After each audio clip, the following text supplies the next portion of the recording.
नमस्कार, अब दुनिया की फटाफट बुलेटिन में आप सभी का स्वागत है और नजर डालेंगे आज की खास खबरों। लोकसभा में राष्ट्रपति के अभिभाषण पर चर्चा के दौरान राहुल गांधी ने डोकलाम का मुद्दा उठाया। करना चाहते थे जनरल मनोज मुकुंद नरवणे जी की किताब 4 स्टार्स ऑफ डेस्टिनी का जिक्र। लोकसभा में भारी हंगामे के बीच कार्यवाही स्थगित। रक्षा मंत्री राजनाथ सिंह ने लोकसभा में विपक्ष के नेता राहुल गांधी पर आपत्ति जताई क्योंकि उन्होंने सदन में एक पब्लिश्ड मैगजीन की कहानी के कोट्स का हवाला दिया जो सदन के नियमों के खिलाफ है। उन्होंने कहा राहुल सदन को गुमराह कर रहे हैं। गृह मंत्री अमित शाह ने कहा विपक्ष की देशभक्ति पर सवाल नहीं उठाया। पश्चिम बंगाल की मुख्यमंत्री ममता बनर्जी ने सोमवार को भाजपा पर बंगाल को बदनाम करने का आरोप लगाया। उन्होंने दावा किया कि केंद्रीय एजेंसियां भाजपा की टूल किट की तरह काम कर रही हैं। बंग भवन के बाहर पुलिस की तैनाती पर सवाल उठाते हुए उन्होंने कहा कि डर का माहौल बनाया जा रहा है। राहुल गांधी ने एक्स पर अपनी पोस्ट में कहा उत्तराखंड के दीपक भारत के हीरो हैं। दीपक संविधान और इंसानियत के लिए लड़ रहे हैं, उस संविधान के लिए जिसे बीजेपी और संघ परिवार रोज रौंदने की साजिश कर रहे हैं। वे नफरत के बाजार में मोहब्बत की दुकान का जीवित प्रतीक है और यही बात सत्ता को सबसे ज्यादा चुभती है।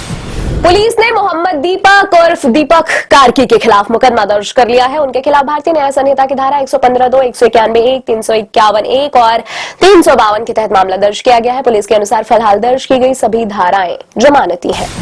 बिहार के राज्यपाल आरिफ मोहम्मद खान ने विधानमंडल के संयुक्त सत्र को संबोधित करते हुए कहा 2030 तक 1 करोड़ नौकरियां और रोजगार के अवसर उपलब्ध कराए जाएंगे। कानून का शासन और सांप्रदायिक सद्भाव बनाए रखना बिहार सरकार की सर्वोच्च प्राथमिकताएं हैं। सुप्रीम कोर्ट ने पुणे में मई 2024 में हुई पोर्श कार दुर्घटना मामले में 3 आरोपियों को जमानत दी। इस घटना में 2 लोगों की जान चली गई थी। पटना में यूजीसी नियमों के समर्थन में सोमवार को हजारों छात्र सड़कों पर उतरे। पुलिस ने जेपी गोलंबर पर उन्हें रोक दिया। इससे प्रदर्शनकारियों और पुलिस के बीच झड़प की स्थिति बन गई। पुलिस ने 2 छात्र नेताओं को हिरासत में ले लिया है।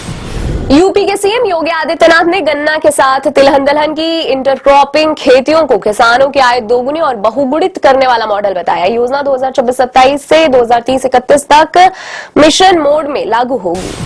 लोकसभा में नेता विपक्ष राहुल गांधी द्वारा चीन पर दिए गए बयान पर संसदीय कार्य मंत्री किरण रिजिजू ने कहा राहुल जो कुछ भी कह रहे हैं वह अपुष्ट जानकारी है। उन्हें देश को नीचा दिखाकर आखिर क्या मिलेगा। केंद्र सरकार ने निवेश से भारत में आने वाले यात्रियों को बड़ी राहत दी है। सरकार ने ड्यूटी फ्री सामान लाने की सीमा बढ़ाकर 75,000 रुपए कर दी है। इसके साथ ही पिछले करीब 10 साल से चल रहे पुराने बैगेज नियमों को बदला गया है।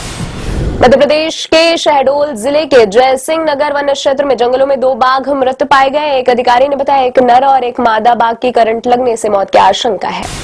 सुप्रीम कोर्ट ने आय से अधिक संपत्ति के मामले में शिरोमणि अकाली दल के नेता बिक्रम सिंह मजीठिया को सोमवार को जमानत दे दी। शीर्ष अदालत की पीठ ने पंजाब और हरियाणा उच्च न्यायालय के आदेश को चुनौती देने वाली मजीठिया की याचिका पर सुनवाई करते हुए यह आदेश पारित किया।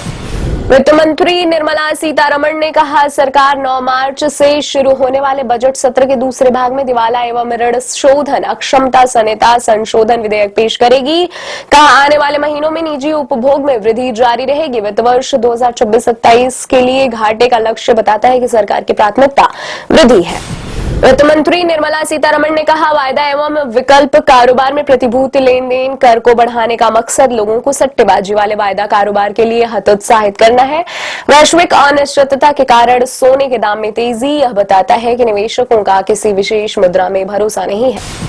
बांग्लादेश के अपदस्थ प्रधानमंत्री शेख हसीना को 10 साल कैद की सजा। स्थानीय मीडिया के मुताबिक हसीना को भ्रष्टाचार के 2 मामलों में 10 साल की सजा सुनाई गई है। ईरान ने सोमवार को कहा उसने अर्धसैनिक बल रिवोल्यूशनरी गार्ड को आतंकवादी संगठन घोषित किए जाने के यूरोपीय संघ के फैसले पर विरोध दर्ज कराने के वास्ते इसके सभी राजदूतों को तलब किया है। यह कदम ऐसे समय में उठाया गया है जब ईरान पर अमेरिका की सैन्य कार्रवाई का खतरा मंडरा रहा है। बड़ी गिरावट के बाद सेंसेक्स की ऊंची छलांग। सेंसेक्स 944 अंक की छलांग के साथ 81,666 अंक पर हुआ बंद। निफ्टी भी 263 अंक के लाभ के साथ 25,088 अंक पर हुआ बंद। अमेरिकी डॉलर के मुकाबले रुपए में भी बढ़त दर्ज की गई।